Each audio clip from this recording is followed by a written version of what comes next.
And do we stay on video as well?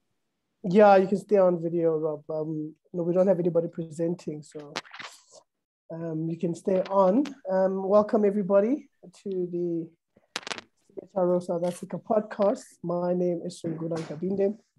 I'm the community manager at CHRO South Africa. And if you could just help us out by introducing yourselves in the chat, name, title, and organization, that'll be greatly helpful. And before we get going, I'll just to make sure we just wait for a few more people to get in. I hope everybody is enjoying their day so far. It's a bit overcast in Pretoria here where I am, which I am loving because the heat is not good for my body. So I'm enjoying the overcast weather. I hope you guys are all well. As people are coming in, yeah, I'll just give it another few seconds and then we can get going.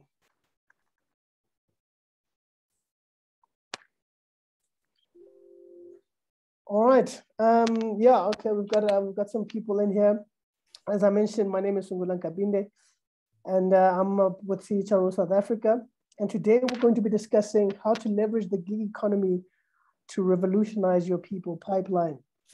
Now, the term gig worker is quite broadly used and encompasses a variety of ways in which people are able to work, including those who are moonlight drivers, freelancers for projects in large organizations, temporary consulting assignments, and traveling executives who are able to share their expertise. The gig economy is therefore not an isolated trend, as its acceleration and growth is clearly linked to digital technology and changes in the global economy, brought on by companies who need to be able to adjust the size and composition of their workforces in order to meet the demands of the fast changing market. Now, in this webinar, which is brought to you by Oracle, you will hear from experts on how to leverage the gig economy to maximize productivity and engagement within your organization, while also driving a culture of learning. Now, let me start by introducing our panel, which includes Fortune Gamanya. Fortune is the organizational development strategist and associate director at Deloitte Consulting. We have Bothma, who is the strategic business solutions engineer at Oracle. And last but not least, Phillipa Geard, who is the founder and CEO of Recruit My Mom. Thank you to all of you, and thank you so much for making yourselves available for the discussion. I'll start with Phillipa. Let me just remove this right here first so we can get a nice panel overview so long. Phillipa, as I was about to say, you have started a business that speaks to the traditional understanding of the gig economy, i.e. freelancers. What, in your opinion, is the best way for organizations to leverage the gig economy in order to enable high-performance teams and flexible workforces? Good afternoon, Sungula, and good afternoon to everybody who's joined us this afternoon. I think it's such a relevant topic because we really are seeing a shift in the landscape of how people are working. At Recruit My Mom, where pre-COVID and pre the pandemic, we were largely seeing permanent placements in office, some with flexibility. We really are seeing a shift in terms of organizations moving towards demanding more independent contractors or gig workers and contract workers. And what we are seeing is that the reasons for for this shift and this demand is largely around things like risk. So we're facing uncertain futures, an uncertain economy. So when future flows of revenues are uncertain, we see that organizations are in need of skills, but not necessarily wanting them to come on as a permanent employee. So we've definitely seen a shift towards organizations employing independent contractors and gig workers. Secondly, what we're seeing is that organizations are in need of an on-demand workforce. So ebbs and flows to cater to demand are needed. And again, not necessarily needing to bring on a permanent workforce. organizations are starting to look at how they can bring on people for short-term output contracts. And that's something that we've certainly seen in the last couple of months and in the beginning part of 2021 as being an increased demand growth. And then, of course, we know that there's been a big work shift towards output versus just presence. Remote working has really taken off, where pre-COVID, Recruit My Mom largely did a lot of educating around how remote work could be done. We now see that many employers just see that it can be done. And so there's this shift towards, well, how do we bring on people where we're not measuring them necessarily on presence, but on output? And this speaks to the skills demand and the shortage of particular skills that we have, not just in South Africa, but globally. So I'm sure anybody who's employing at the moment knows that any digital and IT skills are in scarce supply, which means that we're in a global economy of demand for these skills. And so organizations, and particularly small, medium type enterprises that don't always have the budgets to bring on permanent technological skills and pay top dollar for them, are needing to bring on gig workers to cater for this demand and can pay them on an output basis, but still get access to top caliber skills. And what's so amazing as well is that now no longer are we bound by geography. So the world has become a recruiting ground for everybody, and we're seeing a lot more demand for South African skills from overseas companies as this demand for digital skills in particular is growing exponentially. And what that means for an organization is that they can then manage their cost when they're facing a high risk environment, because they can set a budget, they know exactly how much the gig worker is going to cost them, and they can access these skills at a very manageable cost. The other advantage for any organization is that now you can have access to new skills.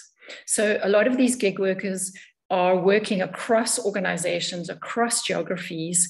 They're picking up new technologies and new techniques very quickly. And so what they can do is they can bring them into an organization, and an organization can adopt them quickly because of the experiences that these gig workers have. And so this access to new skills for organizations is really positive.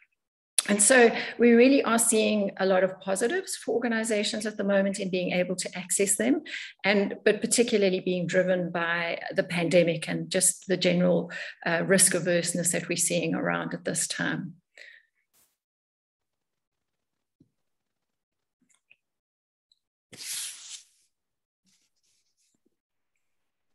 Sungula, we can see you're speaking, yes, but... I see I've muted myself. It's another one of those Zoom moments that we have become accustomed to over the last couple of years. Apologies.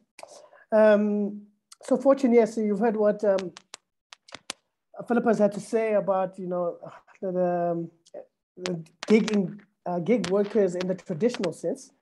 But Deloitte Consulting has been speaking about the gig economy and contingent workforces for quite some time via its annual Human Capital Trends report. Why hasn't the corporate world really caught on to this idea as much as we would have expected by now? Good afternoon to you, Sungula, and good afternoon to everyone on the call. Yes, certainly. So I think in 2019, that's when we introduced the concept of the alternative workforce in our human capital trends. But really the premise with which we were coming from was that actually it's become mainstream. And of course, it hadn't been exacerbated to the degree that it's been now ever since we experienced the pandemic, that actually remote work has become the norm. But let us talk about what exactly is the gig economy, or rather, what exactly is the alternative workforce, and then categorize what are the different categories that sit within an alternative workforce. There is the gig economy, which is really an exchange of labor and money on a task-to-task basis. There's the crowdsourcing, where you say, let's put up, here's a project that we can complete and let us go and look for skills elsewhere. And often when I talk about this, I always say to organizations, can you believe that the best talent doesn't sit in your organization, and people get really gripped when you say that. But actually what it means, it's that you can access it. It might not be in your organization, but you can access it. And then of course there is the traditional independent contractors. And so what this has done, what technology has done, is it has made it mainstream. So if we look at the technology platform or the digital platforms that had made gig economy, which is really essentially a shared economy, boom. It's things like Uber. You know, we've got Sweep South. We always used to have chars where you could get a helper coming into your home and you would pay them on a monthly basis. But now you can actually just use a digital platform. If your helper can't make it, you can use Sweep South and you can get a helper on a call. With Uber, you can contract a driver. With Airbnb, you can contact a host to take care of you during your holiday. But what this explains is that technology is what has made this thing called the gig economy mainstream. But traditionally, it's always been there.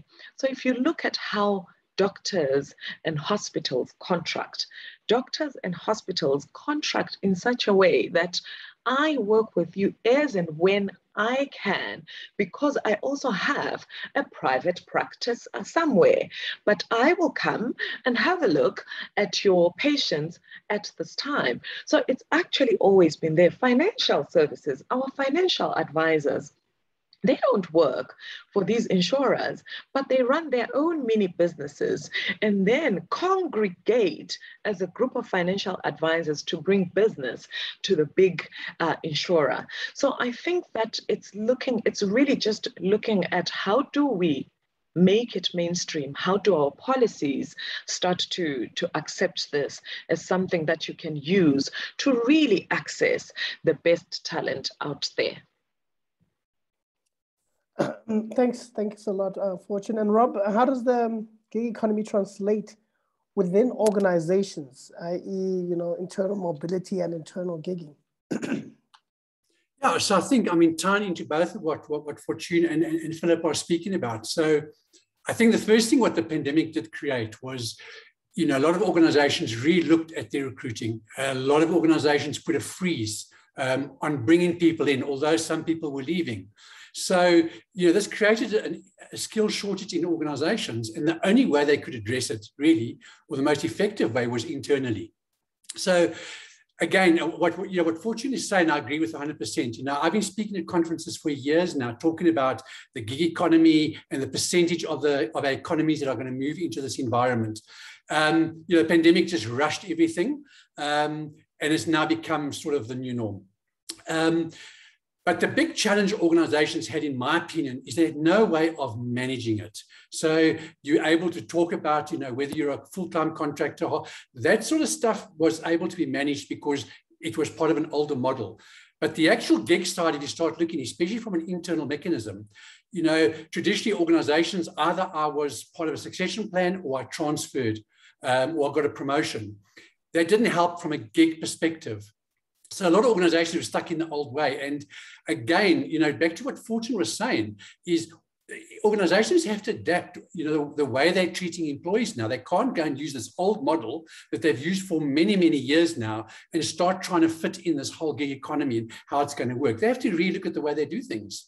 So, with this lack of internal focus, the employee was really seen as a resource in their job, as opposed to a resource who came with a whole lot of skills that the organization was aware of, but a whole lot of skills that the organization wasn't aware of. So if you look at somebody who works in the finance department, maybe really interested in graphic design, and they've got a fancy, equipment at home, they do graphic design courses, and they're continually upskilling themselves, but it's not their job. In that same organization, they embark on a huge, big marketing drive to, rebrand the organization. That employee is never going to be looked at to be part of that. With the gig economy now and managing it, from a technology point of view, employees now have the opportunity to say, hold on, I see they're looking for somebody, 3 days a week for the next 3 months to assist with that. I can actually apply to do that gig. So now as an employee, there's a whole lot of advantages for me. I can now expand my network in the organization. I start working with marketing people. They might send me on training, whatever package or system they're going to be using. And I build up credibility that, after the gig is completed, I get rated 3, 4, 5 stars. I get some really positive feedback. So it really, really becomes positive. So from an organization point of view, they didn't have to go out and hire those people. From an employee point of view, they're just raising their profile and their network. So it's really win-win. But to me, the sticking point, or the point that's got to be overcome here, is the organizations need to change to go and say, this is how we actually use, how we are going to manage the economy. How are we going to provide a forum for employees and managers to both advertise gigs, and for employees to actually go through a process of saying, I'm really interested in that gig. I'd really like to offer my skills to the organization in this particular area. Thank you very much, Rob. And then just before we move on, I have a poll that I'd like all our participants to kind of share their thoughts on. And we're asking, to what extent is your organization able to leverage or participate in the economy, the gig economy? So while you are answering that, I just want to ask you, Fortune, one question. During our preparation, you did mention that a potential reason why organizations are not as open to leveraging the gig economy is there's fear of losing their IP or corporate espionage, for lack of a better term. Do you think that those kind of fears are warranted, firstly? And then secondly, how do you overcome that kind of mental barrier?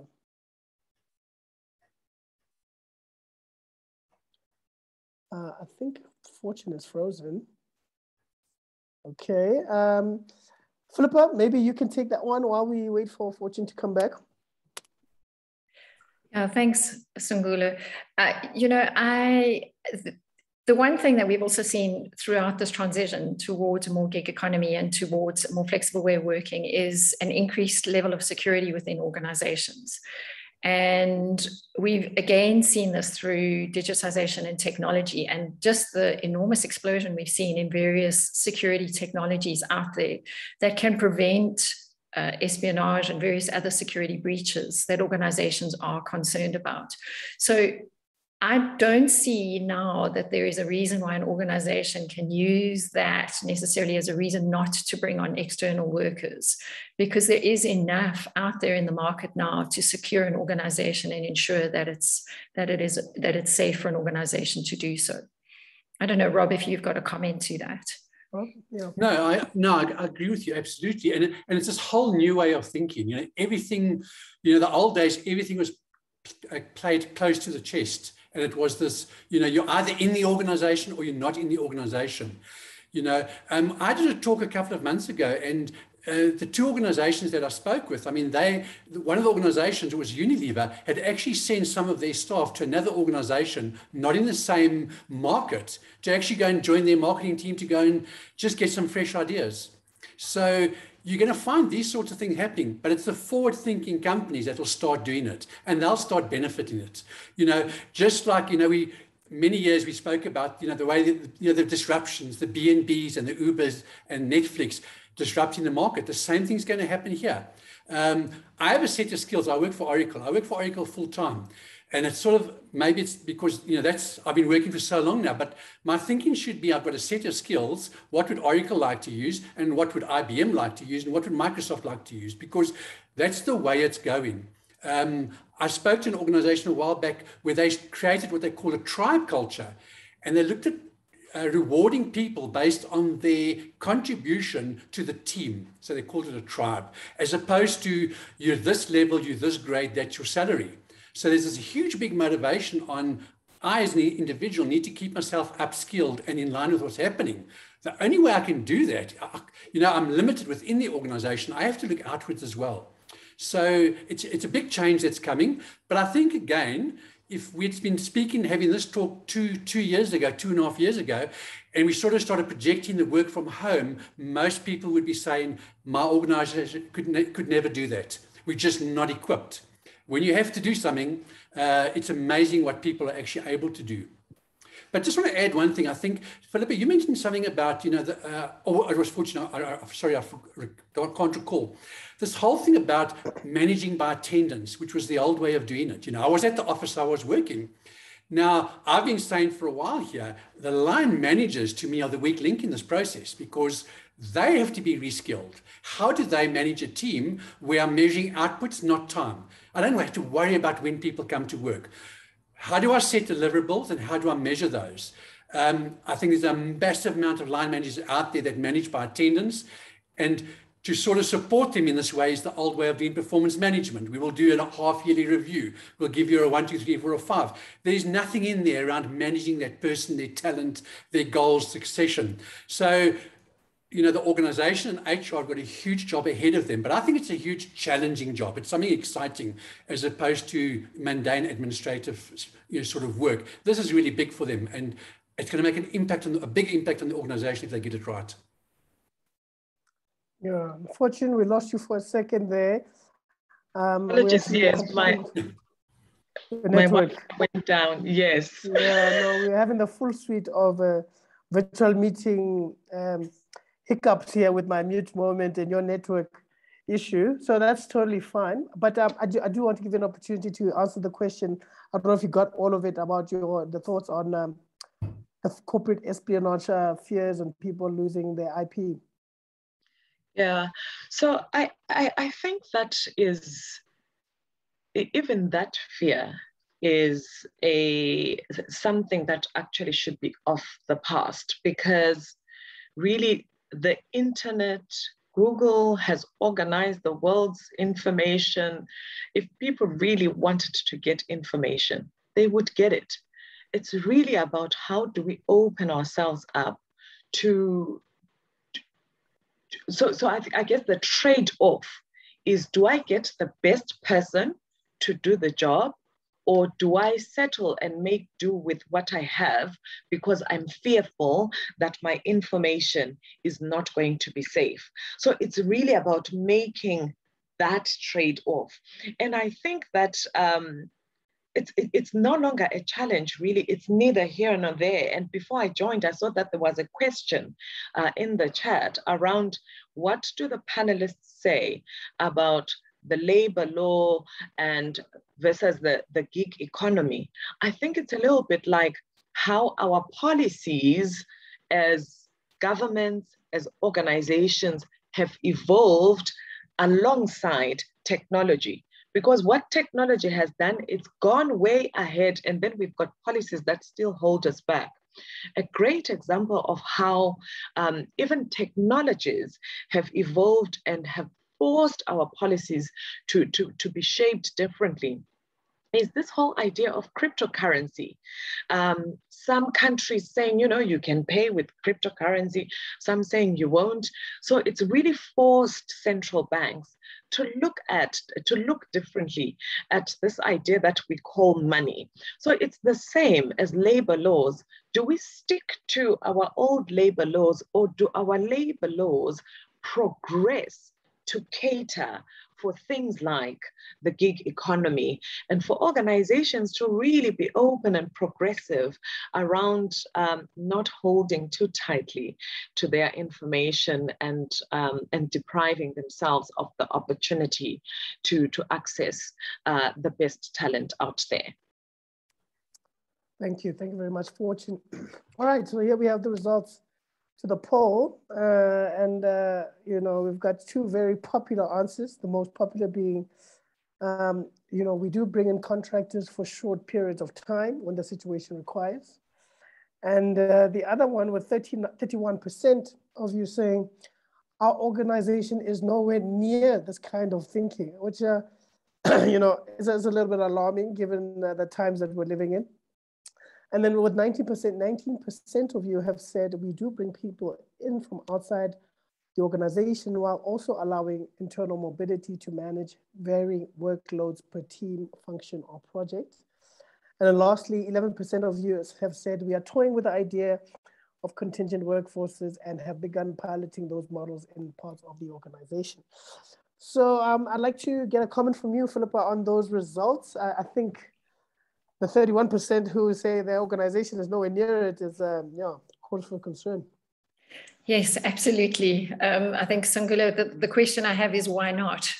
Why is the organization nowhere near this kind of thinking when we're seeing that we're moving towards this way of working at a rapid speed, and there are definitely advantages to an organization to doing it. And perhaps to Fortune and Rob's point, maybe it's just that people are still stuck in an old way of thinking around how labor is organized. It's very encouraging to see that I think it's 39% of organizations actually do bring in contractors for short periods of time. And they're clearly seeing the advantages of that. Again, to Rob's point, I think that there's advantages to internal mobility for employees to be able to be doing gig work too. And so it's really interesting. As I say, my question to the last group is why not? One really should be thinking about this.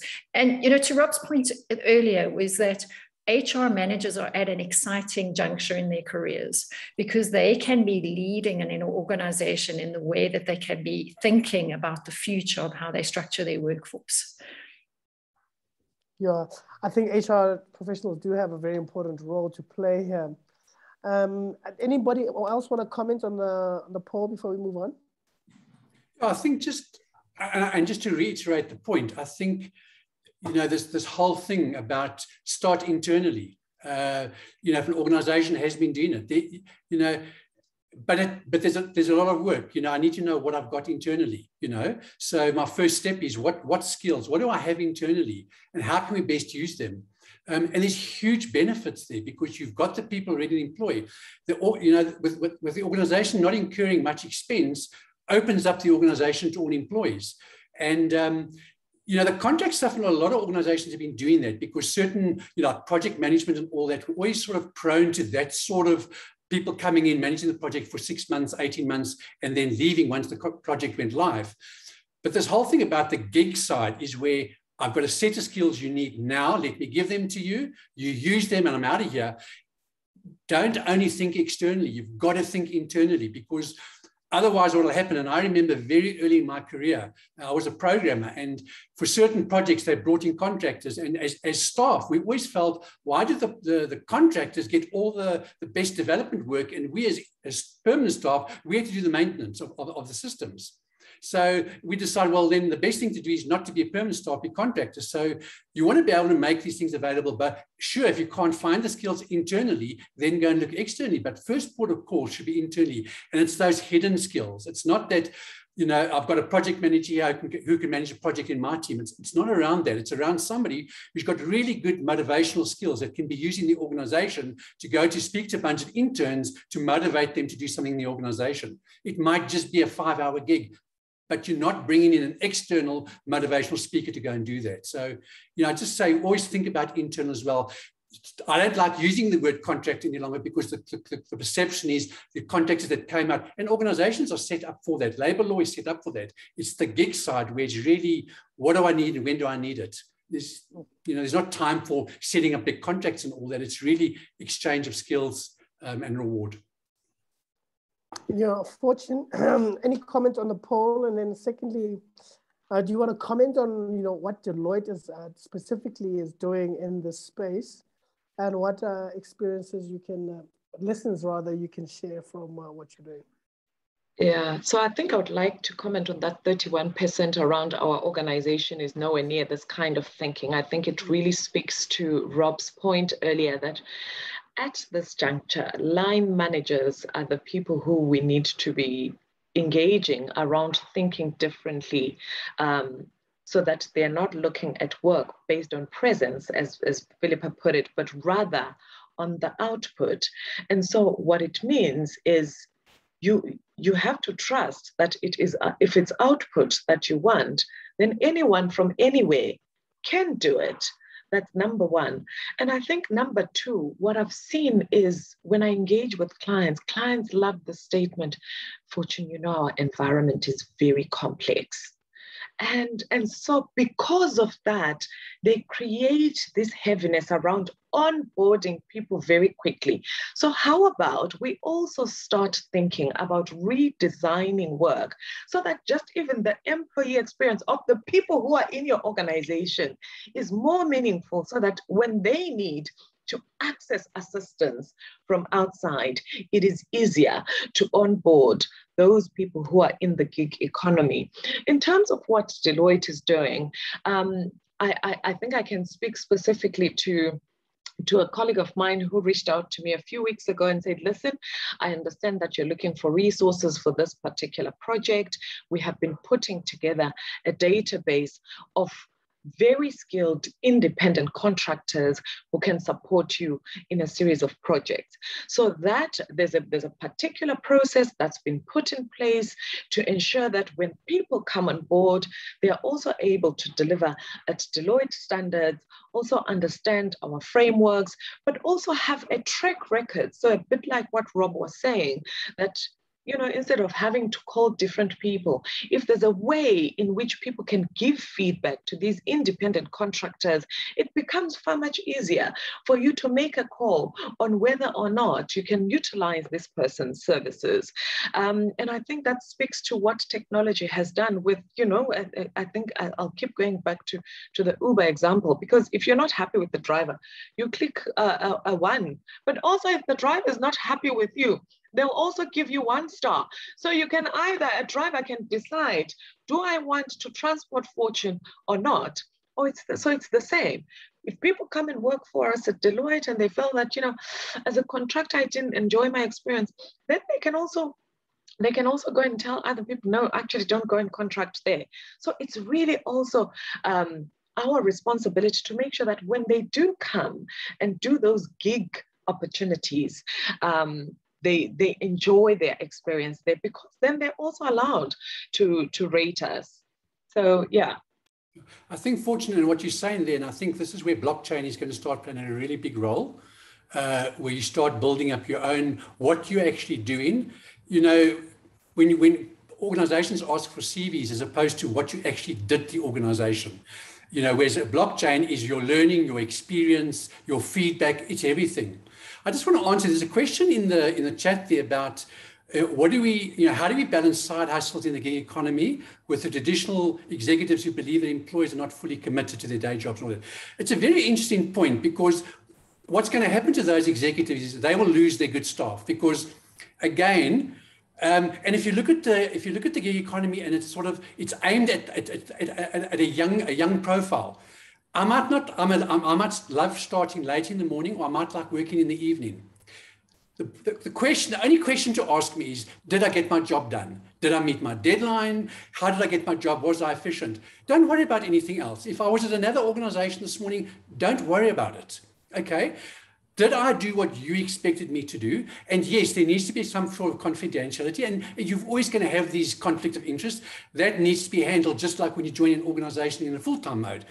But when you start worrying about that, it's like that today saying, what happens if we train people and they leave us? And the guy responds, well, what happens if we don't train them and they stay with us? It's the same line of thinking, Don't get hung up on it. Is the person doing the job? Don't worry so much because, working from home, when we did a talk on this, I think with you guys, Singhulis, working from home implies that I've got a lifestyle that doesn't suit 8 to 5. Otherwise, why would I want to work from home?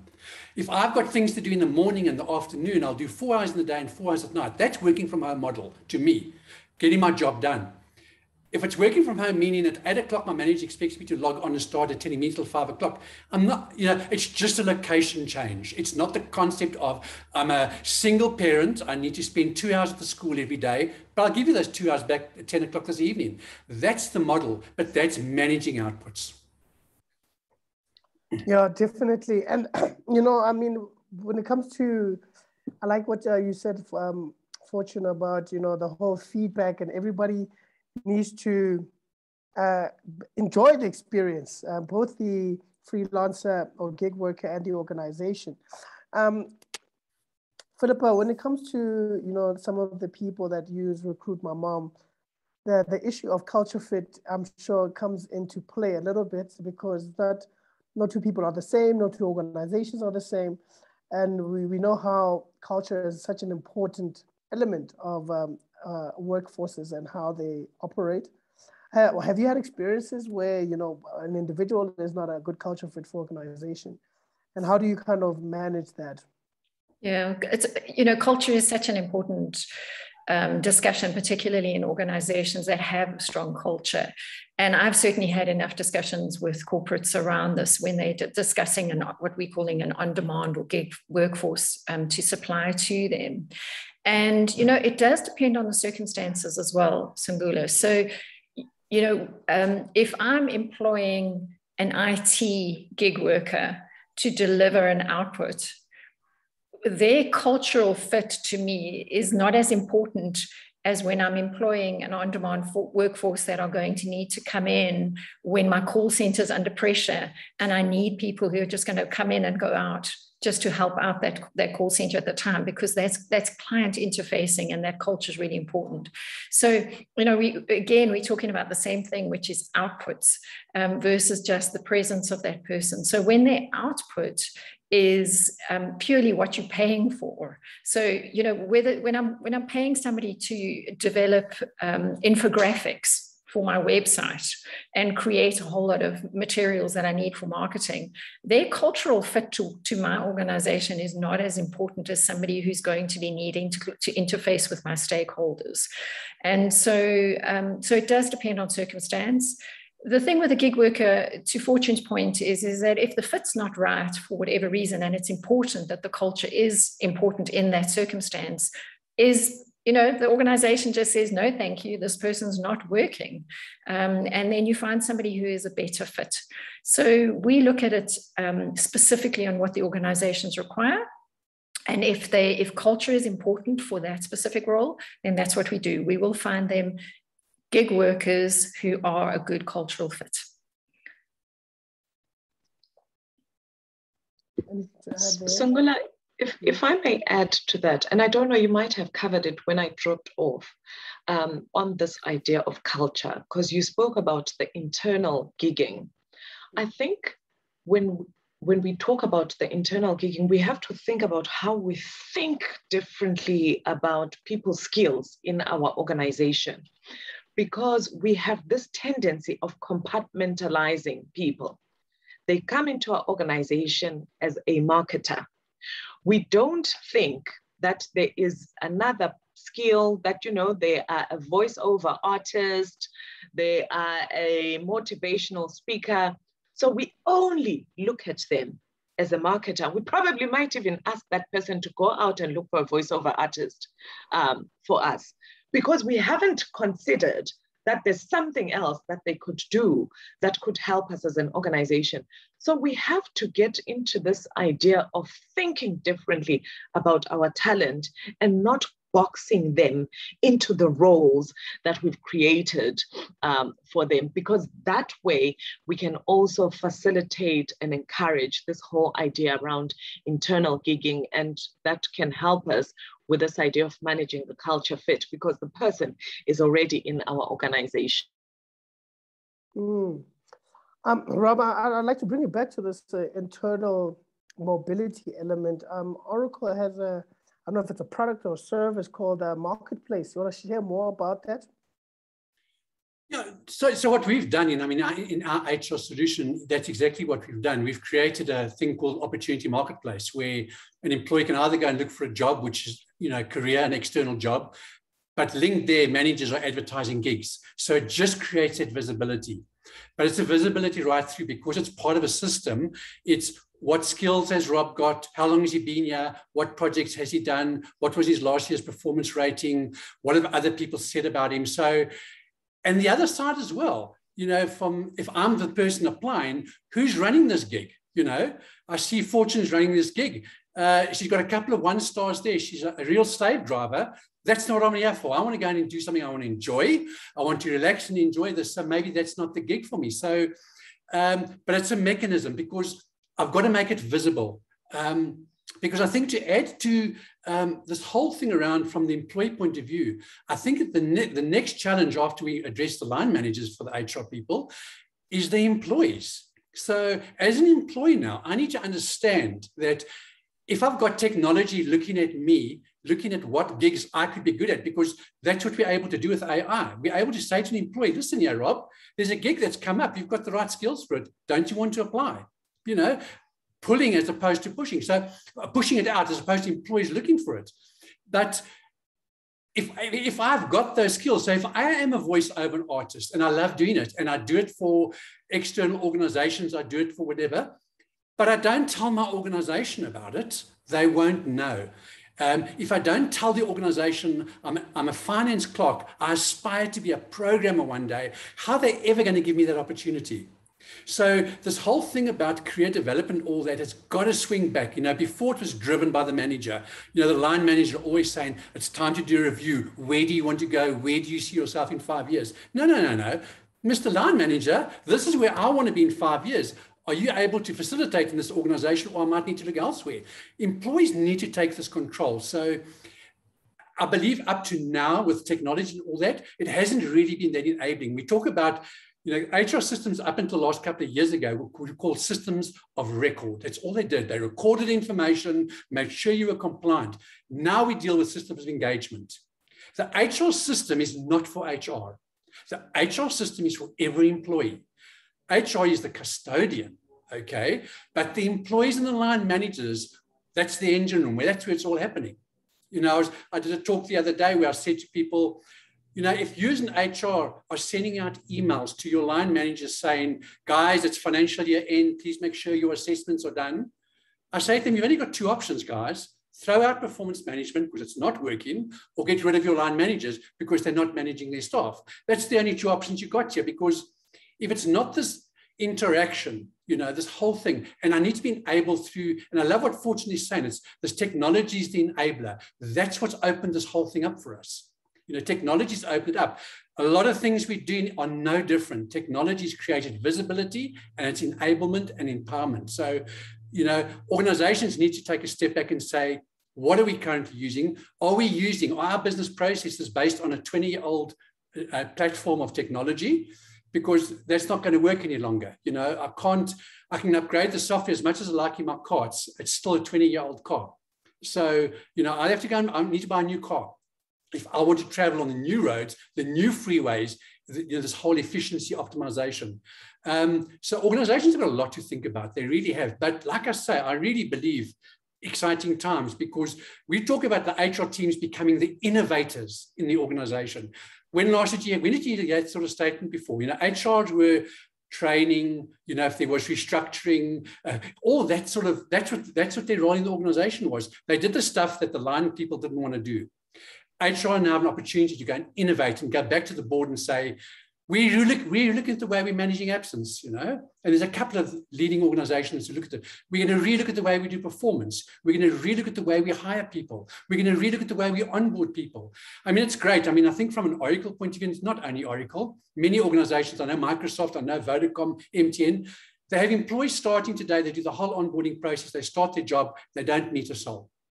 So they were recruited through, you know, online interaction, and they started the job. They did the onboarding online, and they're actually now working. I've got a person that works in our team who's been working with us for months now. I haven't met her yet face to face. Yet she's part of the team. She's working. I'm not saying there weren't challenges, but every time the challenge is overcome, it's a challenge, you know, that you now know to deal with. So it's, you know, to me, it's just a very exciting time. I mean, I'm a technologist from first and foremost before HR, and it's a really, really great time to see what we can now actually achieve. Fantastic. And then on the legislative side, I know from my time when I was a freelancer is that, you know, the law doesn't really do much for you in terms of your rights. And when you're engaging with these organizations, Phillipa, what's your view on, you know, things like maternity leave for freelancers and sick leave? You don't get that, and you kind of have to manage your own schedule. And if you get sicker, that's your own problem. Don't you think that element needs to be considered a little bit more? Yeah, Sangula, it's an ongoing discussion, and it certainly is something that I know that I've been engaged on a number of occasions. So I just want to take it from a different angle, which is that in South Africa we are constantly promoting the fact that we need more entrepreneurs and business owners. Because why? Because they create employment. And when I look at my database, I've got 110,000 women on my database. Many of them are doing gig work or independent contracting. Is that the way I see them is that they are their own small businesses. And in fact, some of the women that we've been using and putting in with our clients are now employing another level through us. And so we're enabling small businesses to mushroom. And so one can either look at the gig economy and say, well, actually in the skilled space, that actually, they're needing, all these legislated benefits like maternity leave and various other things. Or we can look at it and say, well, actually, we're facilitating a lot of small businesses based around skill to begin to grow and to start up.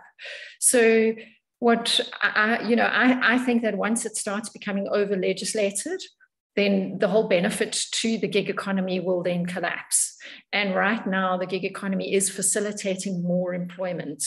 And so I do think that it's important, but I do think that for people who are in the gig economy is that one needs to plan for it, one needs to cost correctly for it, and build in the safety networks for times when one is ill or one is needing to go on to maternity leave and that type of thing.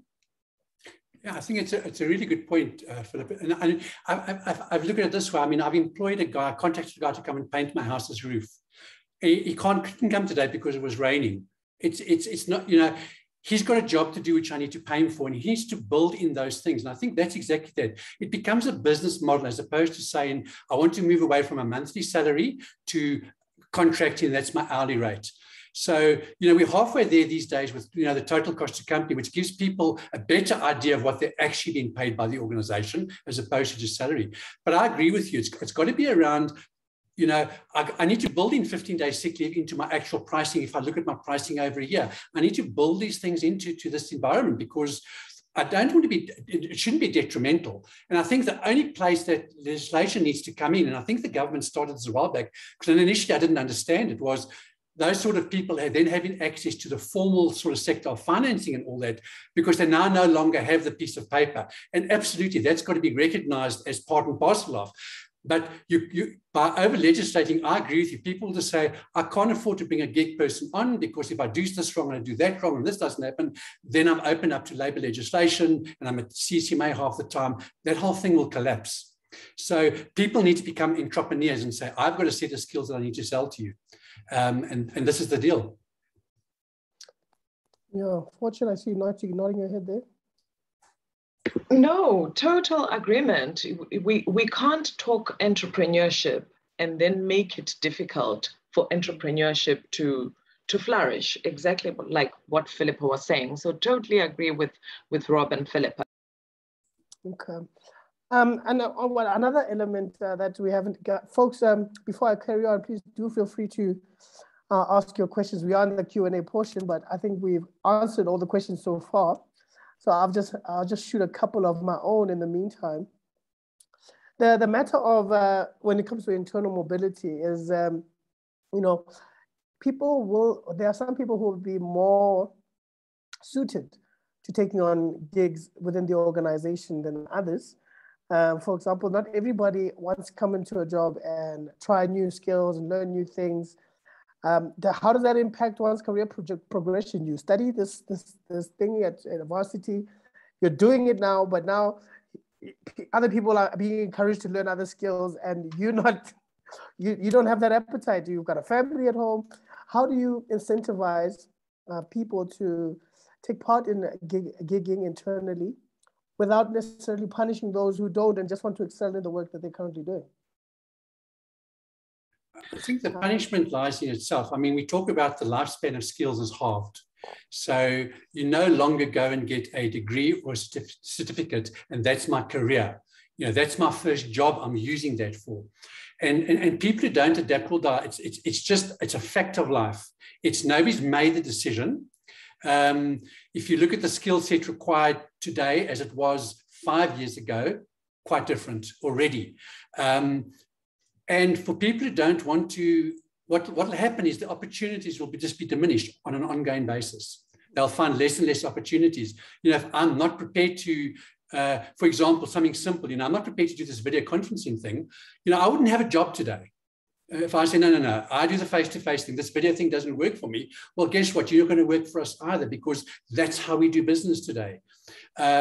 So, and back to that point of employees need to take control of their careers.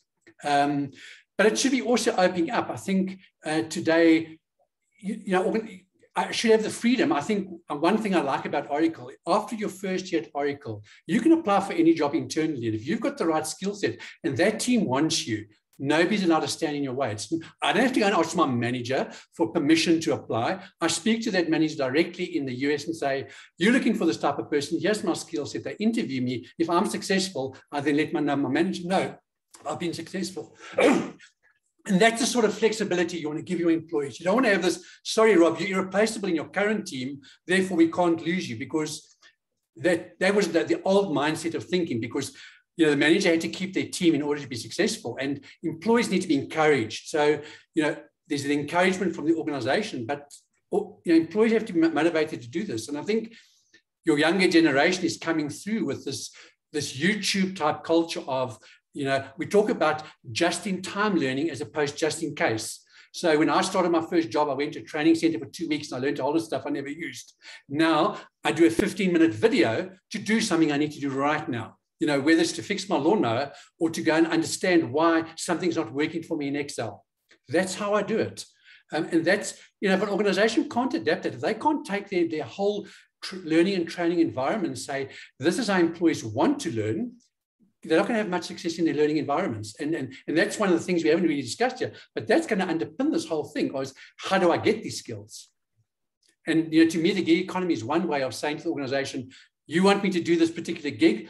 I've got an 80% skill fit, give me the other 20. Guess what? That's my reward, because one of the things we haven't spoken about is reward. People saying, well, if I do this gig, are you going to pay me? Well, this is not about financial remuneration. Sure, there might be some incentive, based on cost and under cost, etc. But your reward is going to be the skill set, the network, the experience you gain. And people have to start having this far-sighted look as opposed to what's going to be in my paycheck at the end of the month. I want to just give you a good example of that is that what we're seeing in the finance space, so the accounting, bookkeeping, all of that space is that where you've got accountants and bookkeepers who have not moved to cloud accounting, is they've been left behind. Everybody at the moment is looking for people who have experience in cloud accounting. That's the beginning, kind of, that gets you to the table. And that's the level of experience and skills that people need to own, and seeing where is the market going, and this is what we need to do. So yeah, I agree, Rob. Absolutely.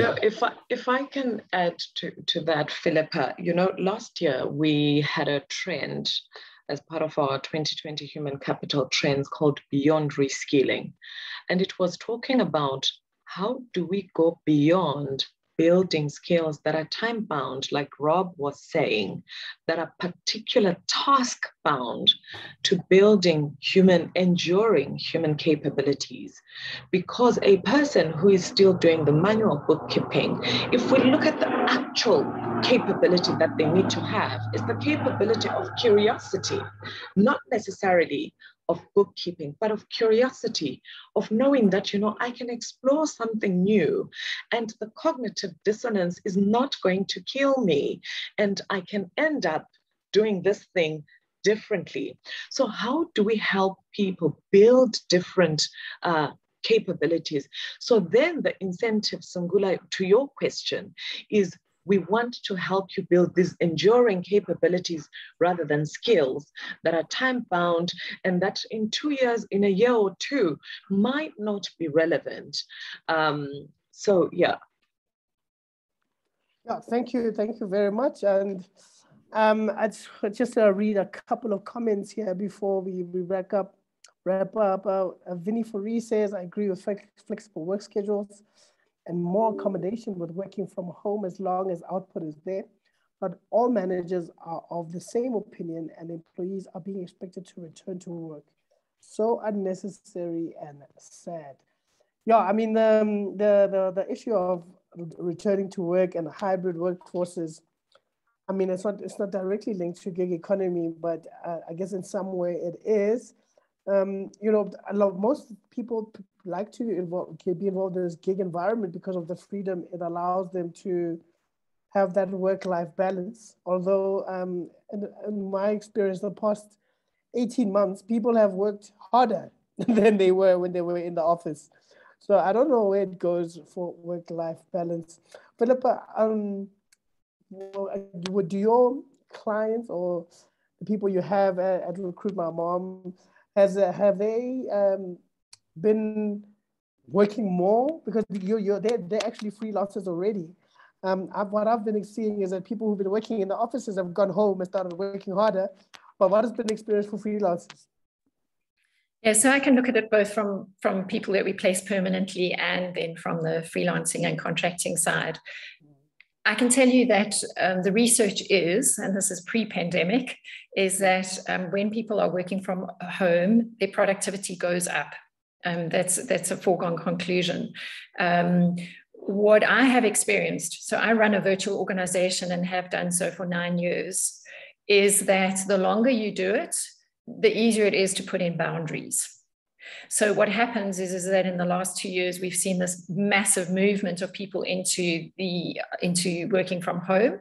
And so you will have seen that people are working very, very long hours, but it's not sustainable. And that's why we're seeing the mental breakdowns that we're starting to see and the burnout that we're seeing. So what happens is like anything, people adjust. And people soon realize, actually, this is not sustainable. So I need to put in boundaries in the way that I work from home. And so I would imagine if we carried on, which I don't think we will, I think we will probably settle in a more hybrid way of working, is if we carried on in a work from home environment, is that a lot more boundaries would be put in place naturally, because we can't sustain this level of work. But the advantage to, of course, an employer is that we have seen that productivity levels do go up. But what I am seeing is that with our permanent placements, where our clients are employing permanently, is we're seeing a lot more hybrid roles, where previously we were probably seeing more in-office roles. And so companies are seeing the cost benefit of allowing for a remote workforce. They're downscaling on their office, on the sizes of their office space and the cost that incurs. And they're now encouraging a more hybrid way of working. There are some organizations that are absolutely insisting that people come back to office. And what I think you'll find is with the younger generations that will fly in their face, because Gen Z and millennials do not buy into why they need to be at the desk from 8 till 5. They can work from anywhere because that's what they've known. And so in terms of attracting top talent and attracting a future pipeline, I think organizations will need to embrace a form of flexible way of working going forward. And they've just had 18 months of experience on doing it. So it's not like it won't work for us. So exactly that. So I think it's a fair point. And it's hard to imagine. I mean, I think to myself, I mean, after just after the pandemic, after the first 6 months, I started saying to people, I don't work from home, I live at work, because that's how I felt. So, and I started using it as my strapline in a lot of the talks I did. And then what I did is I started blocking out 12 to 1 for lunch. And in fact, just this week, I sent an email out saying, I will no longer entertain meetings that end after 4:30, because you're just seeing that, and you're encroaching on the time. I mean, I start early in the morning, so I'm an early starter. You know, there's always a crisis, and we're happy to work whenever we have to for a crisis. But bad planning doesn't create crisis in my life any longer. And guys, that's it now. I'm drawing the line. I'm rejecting all these meetings that end. And if it starts before that, at 4:30, I'll be leaving your meeting. You need to start planning more, because I agree with you, it's not sustainable. I just said, it's encroaching. And I'm unfortunate. I work for, our head office is in Dubai, but I mean, we're an American company. So the American guys start communicating with us at 7 o'clock in the evening. And all our training and a lot of it happens at 3 o'clock in the morning, because that's when they do their live webinar sessions. Okay, we've learned at Oracle, record everything and you go and watch it in your own time. But I think that discipline, like you're saying, is, and my tagline in my email was, guys, I am responsible for my work-life balance, not the organization. I am responsible, therefore I need to put these measures in place. I mean, there's some organizations I've heard have had some brilliant innovations, you know, no emails on a Wednesday, meetings cannot be longer than 45 minutes, and they've put these restrictions in place, and with some really good results. I think we have to create a different narrative on what performance and work looks like, and really have conviction behind it, because we've got this belief that somebody said in the chat that a person in a chair equates to productivity. That is not true. And if we are all believing that and we are challenging that narrative, let us also collectively build a narrative that says, output is performance, not me in a chair and not me in back-to-back meetings all day. Yeah. I think that's why some people look forward to get back to the office, because I can actually go and sit in my chair and do nothing, but I'm seen as working. You know, because you can't do that at home. I mean, I can't. I mean, I'm you know, but because you're at the office, you're at work. So if somebody comes to chat to you for half an hour in the canteen, well, that's part of work. You don't have that luxury at home, and yeah, it's not sustainable. And I'm glad to hear that, because, you know, you start thinking to yourself, is it just me that's not coping? But it's not. It is just, people see a gap in your diary and they fill it. You don't even have the luxury of walking between boardroom A and boardroom B. You don't even have that luxury any longer. Yeah, it sounds like it's definitely a topic for another conversation, setting boundaries and, you know, avoiding burnout during this work from home environment that we're all in. But thank you to the three of you for making yourselves available for this. I think it was a very insightful and enriching conversation. I hope that those who attended will have something useful and valuable to take back to your organizations, especially for that 31% of you who said your organization is nowhere near this kind of thinking. Definitely you need to send them the link to this recording, to send it to your HR leader, your head of human capital, whoever needs to know that, you know, times are changing. It's 2021 now. We can't be thinking like it's 2009. Things need to change. But to Fortune, Phillipa, and Rob, thank you very much. I appreciate you making your time.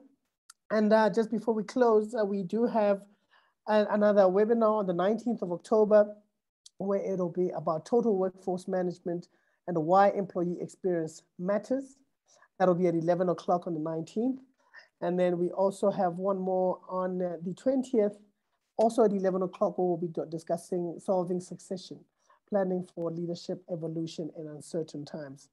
So I hope you'll join us for those. And on that note, thank you to the three of you and to all who attended this conversation. Thank you, Sangula. Thanks, Phillipa. Thank you. Thanks. Bye-bye. Bye.